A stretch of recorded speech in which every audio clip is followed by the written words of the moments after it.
पिंपरी चिंचवड शहरातील कायदा व सुव्यवस्था सुरळीत राहावी यासाठी आता पोलीस आयुक्त कार्यालयाने एक नवा आदेश काढलाय। यामध्ये रात्र गस्ती दरम्यान कर्तव्यावर असणाऱ्या पोलिसांना आता व्हॉट्सअॅप ग्रुपवर लोकेशन पाठवणं बंधनकारक असणार आहे। यासोबतच वरिष्ठ अधिकाऱ्यांना देखील वॉकी टॉकीवर स्वतः कॉल घ्यावा लागणार आहे। नियंत्रण कक्षाला रात्री 4 वेळा वरिष्ठ अधिकाऱ्यांचे लोकेशन घ्यावं लागणार आहे।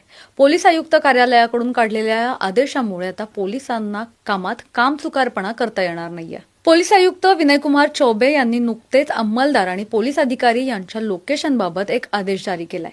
यामध्ये रात्र गस्त दरम्यान पोलिसांचे लोकेशन तपासणीबाबत सूचित करण्यात आलंय। आयुक्तालय हद्दीत रात्र गस्त प्रभारी अधिकारी म्हणून पोलीस उपायुक्त तर सहाय्यक प्रभारी अधिकारी सहाय्यक पोलीस आयुक्त तसेच परिमंडळीय स्तरावर प्रभारी अधिकारी म्हणून वरिष्ठ पोलीस निरीक्षक रवाना होतात। त्यांनी पोलीस ठाणे, घटनास्थळ भेट आणि रात्र गस्त संपल्यानंतर नियंत्रण कक्षात स्वतः कॉल घ्यायचा आहे।